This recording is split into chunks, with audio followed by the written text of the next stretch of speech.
pastoring is hard. It's very Let's just hard. put it out there. Pastoring is hard.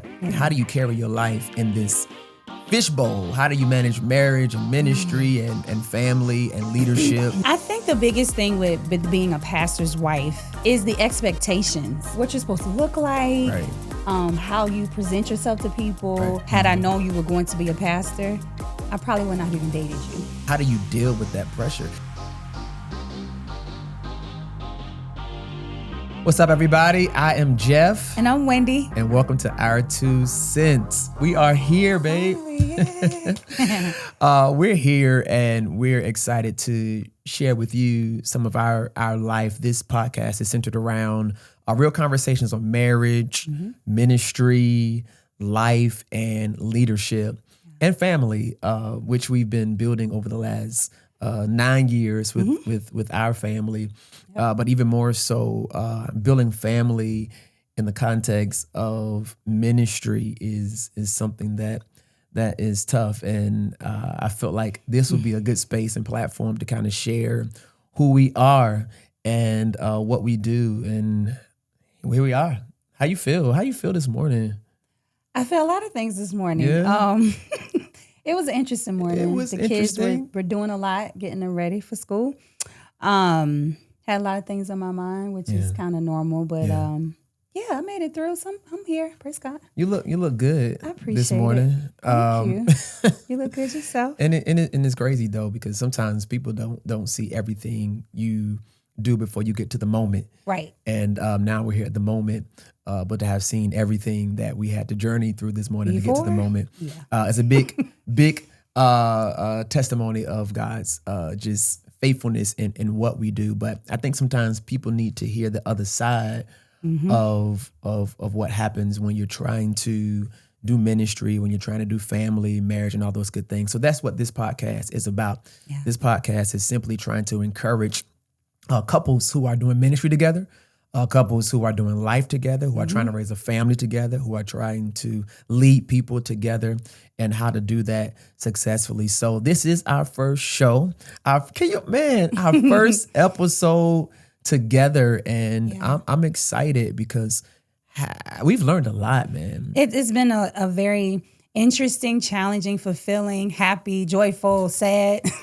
Every emotion you can probably think of. Right? Yes, it's been that. Yeah, and what I'm thankful is that we've navigated each of those emotions and each of those things to bring us to a place where we can pour into other people. And not to assume anybody knows us, Wendy and I have been together 15 years, together 15 years. We've been married going on 12 years. Yeah. We were married June 7, 2014. And I'll be honest with you though, I fell in love with Wendy the first time I met her in Roanoke, Virginia, at a hotel. Now, wait, let me give you some context to that. We were at a church event. Church of God in Christ conference. We weren't in no room or nothing like that. But we met, and I just always have been drawn into her smile and her beauty. And she fine, so y'all. Sweet. Brothers, don't be commenting in the comments of how fine she is, because then we'll have to talk. But she's my girl. I love her. And she did not know. You always say you didn't know you were marrying a pastor. Heck no. I don't know. So you absolutely did not want to. So you claim to be a prophet, but you didn't know. I claim to your be a prophet. Your gift wasn't stirred up. So first of all, back up. And everybody want to be a prophet these days. I'm prophetic. You are. I'm a seer. Amen. But you couldn't see. You're a seer who could not see that you were going to marry a pastor. I had no clue. The Lord didn't reveal that to me because I feel as though he a little bamboozled me. I think the Lord knew because he knows me well. Had I known you were going to be a pastor, I probably would not have even dated you.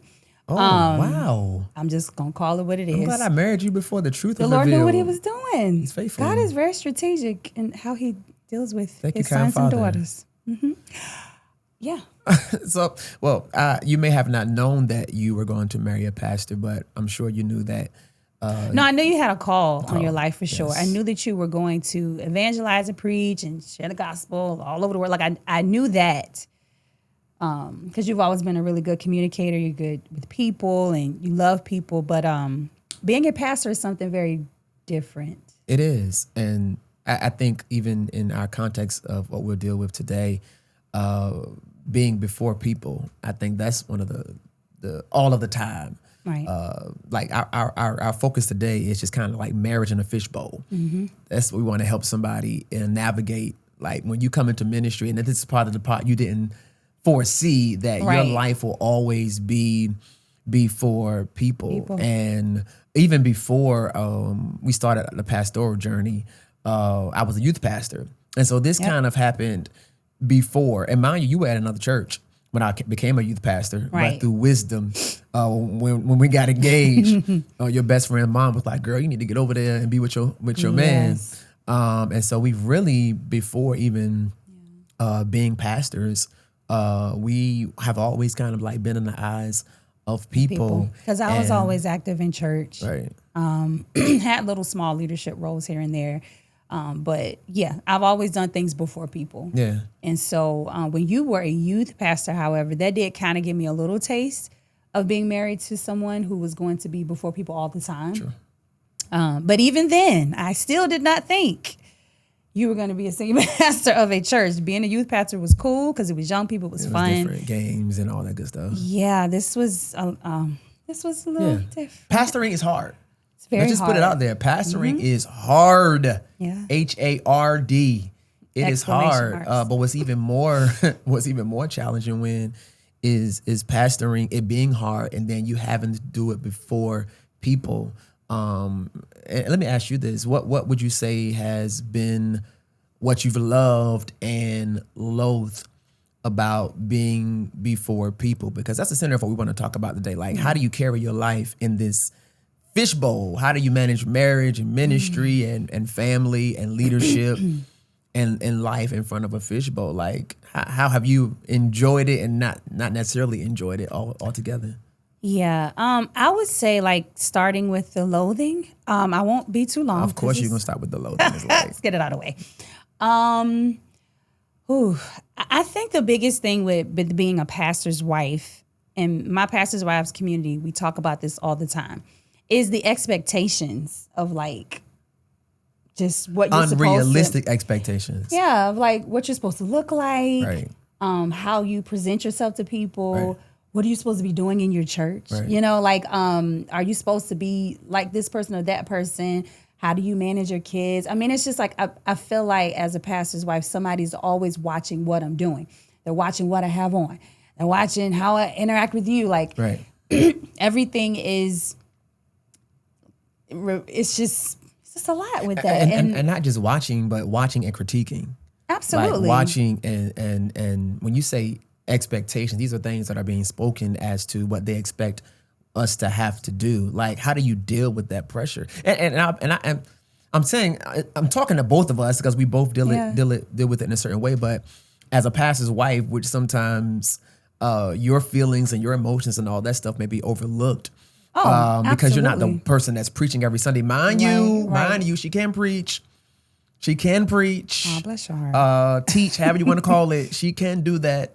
But you're not the one that's always in the forefront of people. Right. But people still expect you to act some type of way. Like, be real with me in sharing, like, not too much, but like, how does that really like make you feel like?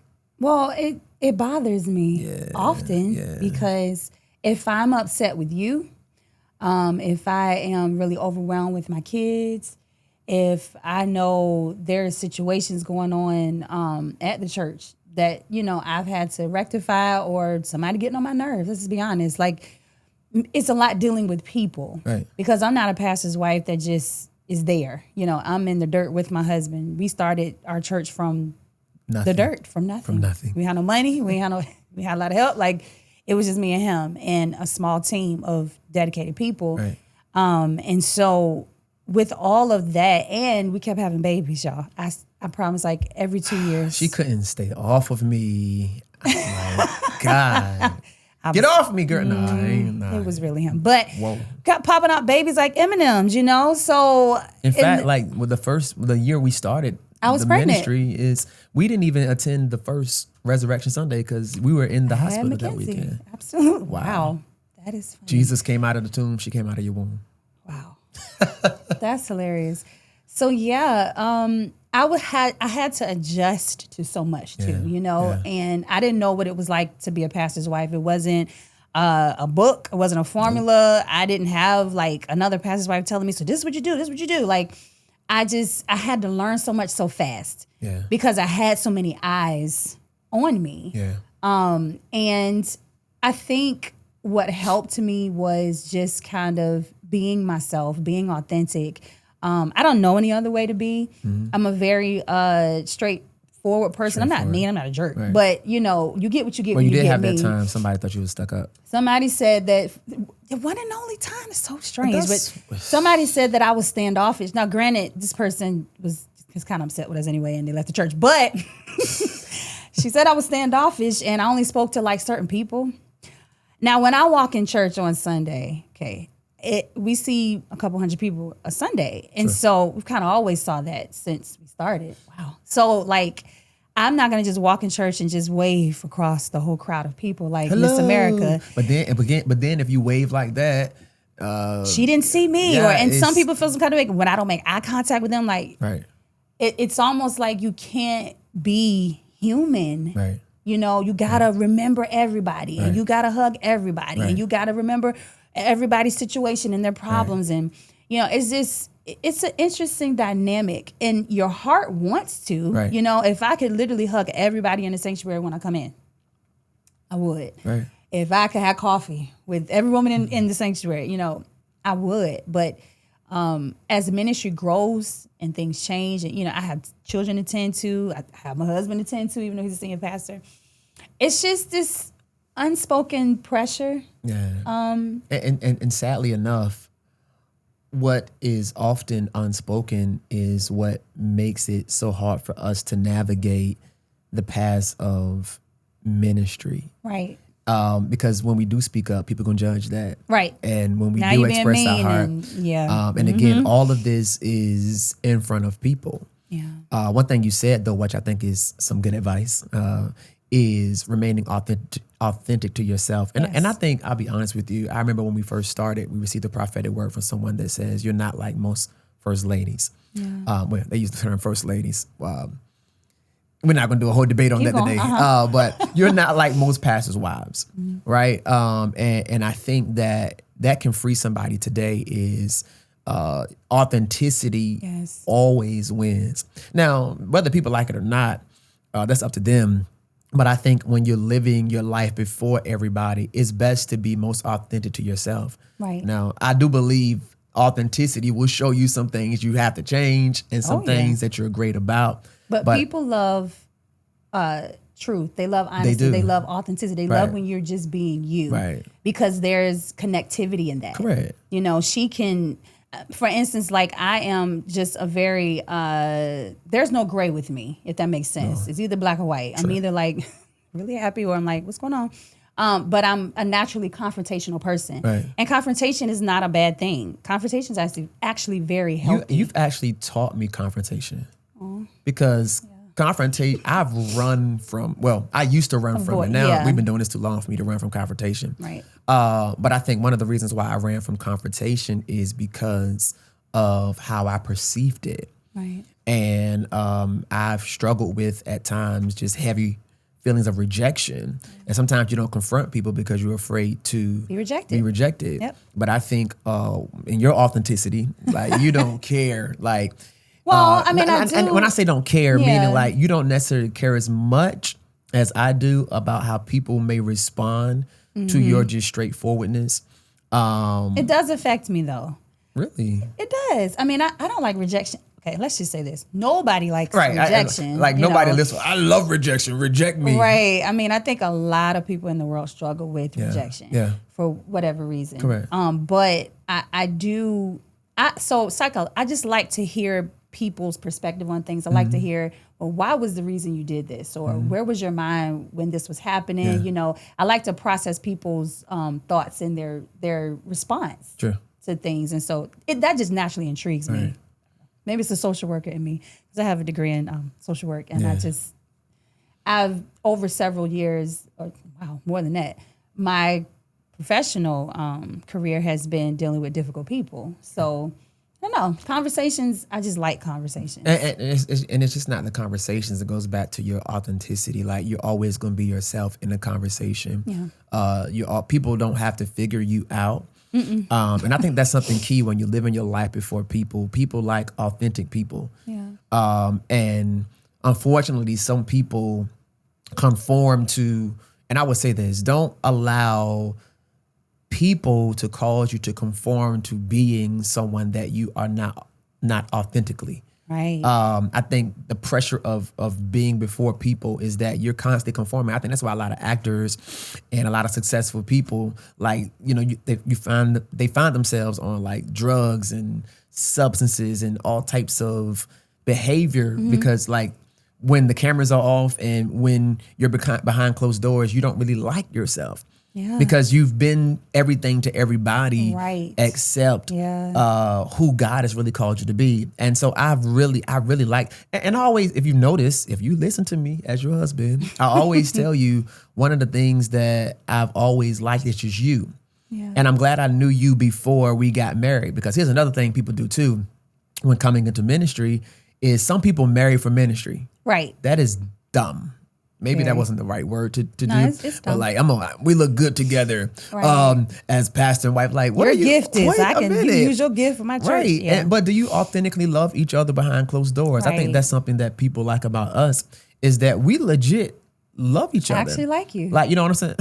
You do? I do, just a little bit. Okay. Yeah. Wait, just a little bit. I like you a lot. Okay, fix it, daughter. But I think that's what people like. They you can't fake authenticity. Right.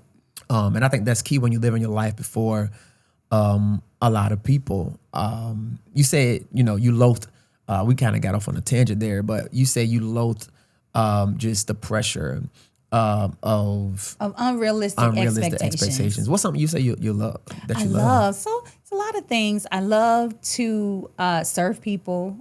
I love to help people. I love seeing people change and transform. I love just witnessing people embrace Jesus. Like I love what ministry does to the community, what ministry does to those who feel hopeless and helpless. I love families. Like that is, it's a heartbeat of mine. I love to see families come to church, and I love when we counsel families, when we counsel married couples. Like that is a part of ministry. I know I listed a lot of things.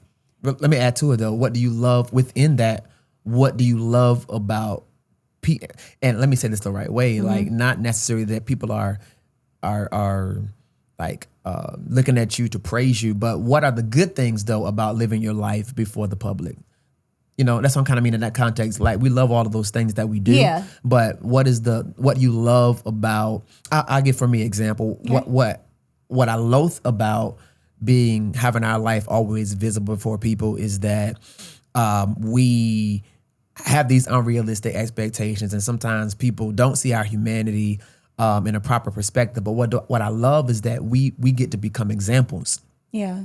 What I love about being those whose life are platform. When I say platform, not for our own notoriety, but more so platform for people to see. It's kind of like Paul says, follow me as I follow Christ. Mm-hmm. I think that there's a degree of influence that is a win for the kingdom through your life being visible before people all of the time. Like when I always refer people to you. Like, go talk to my wife, you know what I'm saying?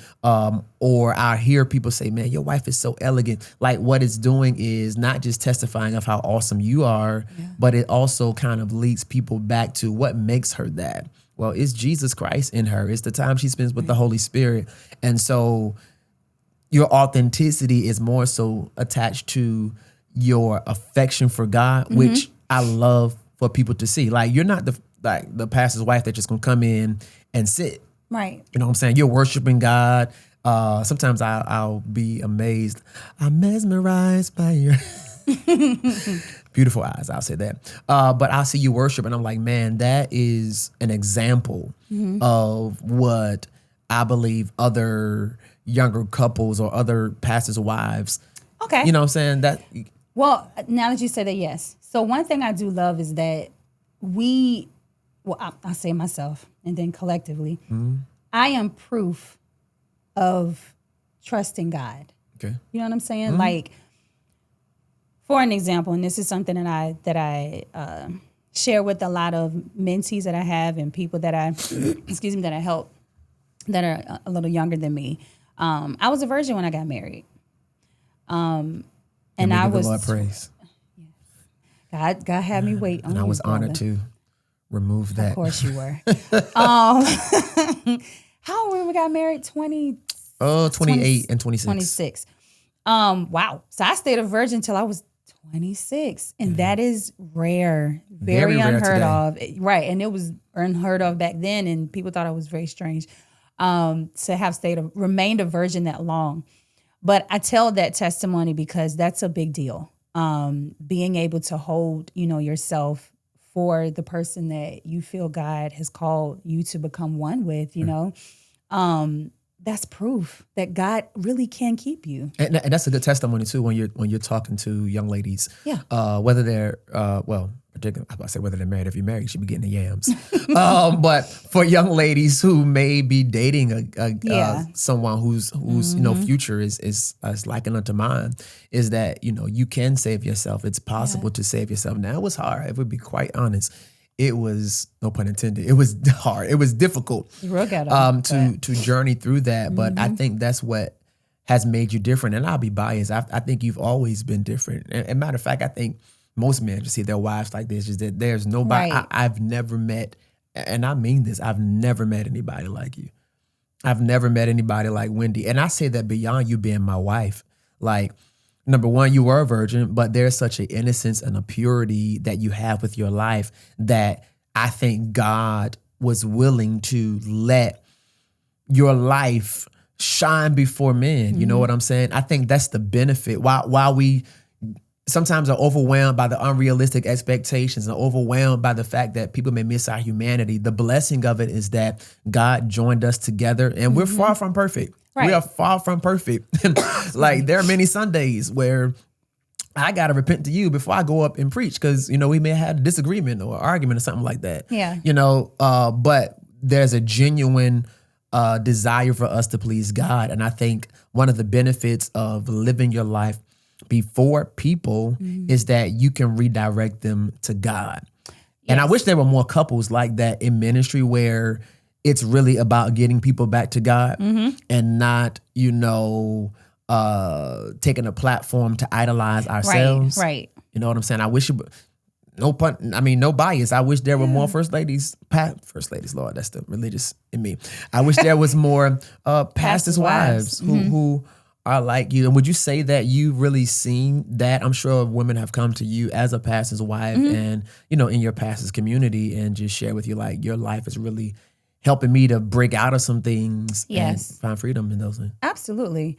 And I think too, collectively, I think we both can contest and say that one thing we do love about being in a fishbowl is that we are a testament of just trusting God. Yes. Like, everything that we've done, every move we've made, every single thing, even ministry, I wouldn't say mistakes. I think everything is purposeful, even if it's interesting. But every ministry decision that we've made, it's just proof that if you trust God, if you let God lead you, God will keep you and he will manifest promises that he has over your life. I mean, we started this and we didn't know what the heck we were doing at all. No.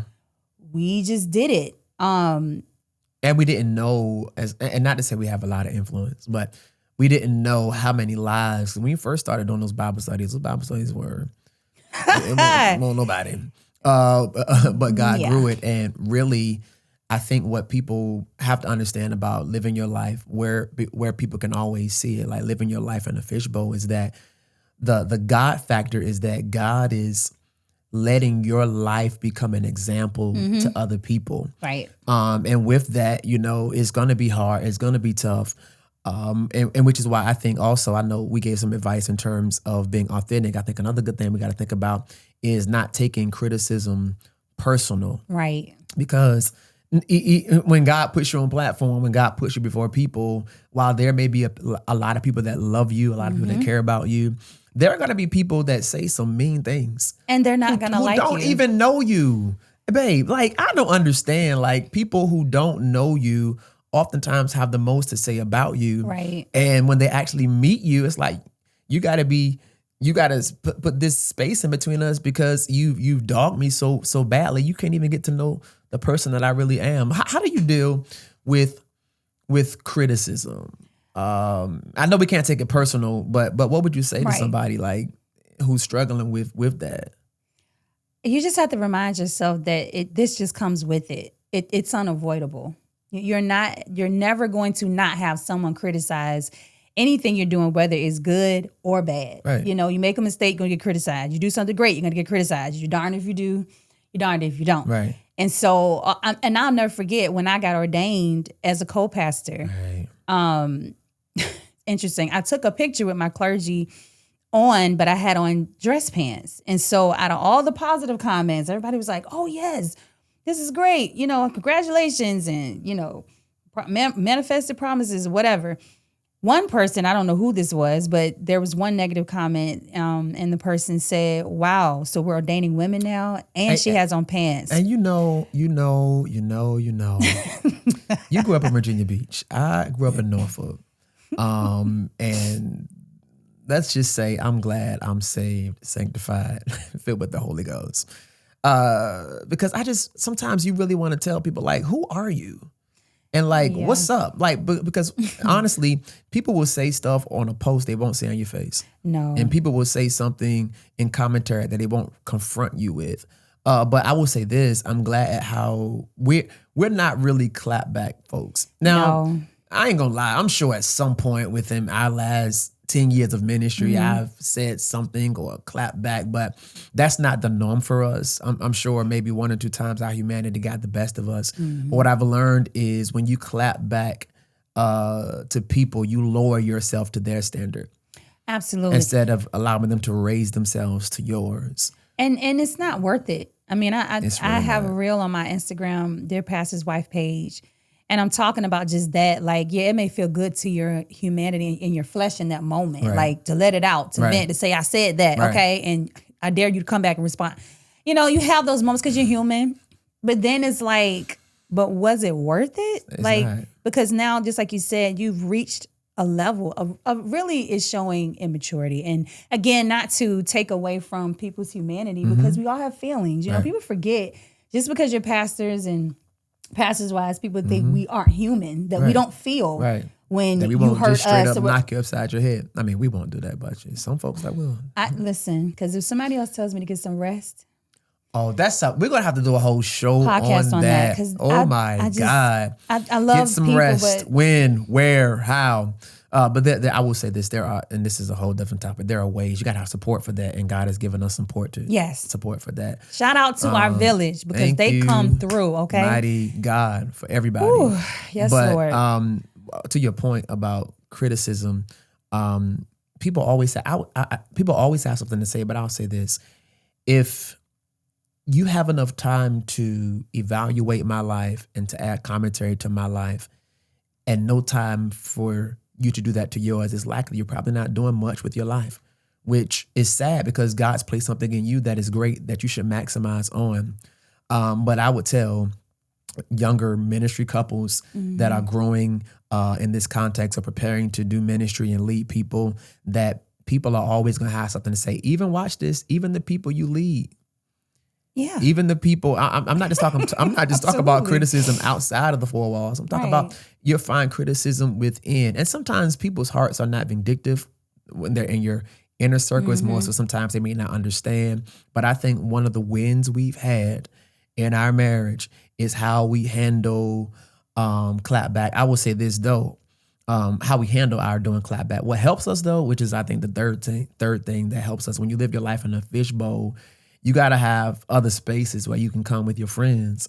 That helps a lot because while we may not be able to always express how we feel publicly, we do have private spaces to where we have real friends that, you know, we've known for years and been doing life for years and grown up in church with before planning a church, you know, real solid friends. And I would say this, get you some friends that you can be yourself around outside of the context of ministry. Now, these ain't people that you become a whole different person, you know what I'm saying? But people that understand you and people who love you for you, because most people in ministry will love you for what you do and not necessarily who you are. Yep. Most people, whether it's ministry or just leading, they're going to normally love you for what you do. It's like, oh, I love Pastor Jeff so much. Really? You do? Now, I say there's something many do. Yeah. But many love you for what you do. And I get it. You know, Jesus had the crowd and he had those who were his inner circle. Right. And even his inner circle turned on him at one point. I said all the disciples, when it was time for him to get into the nitty-gritty of his calling, they dispersed. Right. But we do have friends, thankfully. We do have some friends that we can, jump out of the fishbowl. Right. Now, no fish jumping out the water. But y'all get what I'm saying. We have other spaces, other ponds that we can hop into that helps us. So I think our authenticity, I think our ability to handle criticism and wisdom, and then just having friends is some advice that in our first episode we could give to those who are always before people. And that's the thing. For the rest of our life, Wendy, we're going to be before people. Well, I ain't going to say the rest because there will become a day of retirement. Praise the Lord. But I will say this, though. Let me say this, no. I think we have purposes and callings that keep us before people. Yeah. Like, even if we weren't pastoring, we would be leading in some capacity that once again places us before people. And I think it's just the grace on our life. And sometimes we grieve our grace. Yeah. Because our grace requires us to grow up in front of people. Yes. That's one thing I will say. And we can probably hit the benediction here. I have had trouble growing up before people. What I mean by growing up in leadership, growing my marriage, like who we were 12 years ago. Yeah, definitely not that now. It's not who we are now, right? Yes. And that's good. That was something that I had to really grow and develop in. Because of my pride. I did not want to do that. I didn't want to be developed in front of people that I was leading. I didn't want to make mistakes. I didn't want to be in error. I didn't want to flop. Like that was a huge hurdle for me to overcome. Because it then revealed my insecurities. It revealed my pride. It revealed my stubbornness and my lack of being able to humble myself. Being a pastor's wife will really reveal a lot. This role, this leading people will really shape and create and cultivate who you are. Right. And God has to weed out all the issues and the gunk. And that's what I don't like. It's very uncomfortable. You have the grace to do what you're called to do. Right. But you sometimes grieve having to do it in front of people. Yes. And that's why, again, you don't take things personal. It's, again, why you have friends, and not only friends, you have therapists and you have mentors and you have pastors. We have our pastors as well, that you can take your life to. Because at the end of the day, you want to be a great example of marriage, of family, of ministry, of life, of leadership. And all while being authentic. All while being yourself and not becoming somebody else. Yeah. And so, wow, I've enjoyed our first episode. Man, it sounds so good to say that, because first means there's a second, there's a third, there's a fourth, there's more to come. Yeah. And while we could stay on this topic all day, we want to just drop wisdom, let people meditate on it, let people think through it. A few nuggets, Just, our 2 cents about it. Listen, we want y'all to follow us. Our 2 cents worldwide on Instagram. Our, OUR, the number 2, cents, CENTS, worldwide. Our 2 cents worldwide on Instagram. Follow us, we'll follow back. And then also, we know that there may be some topics that a lot of ministry couples or young leaders will want us to talk about, and we're open to talking about that. You can email us at our 2 cents worldwide at gmail.com, our 2 cents worldwide at gmail.com. And we look forward to growing in this capacity. I've enjoyed this time with you. Yeah. So we're doing the bump. Let's do a fist bump. Until next time, y'all. Continue to grow together. Peace.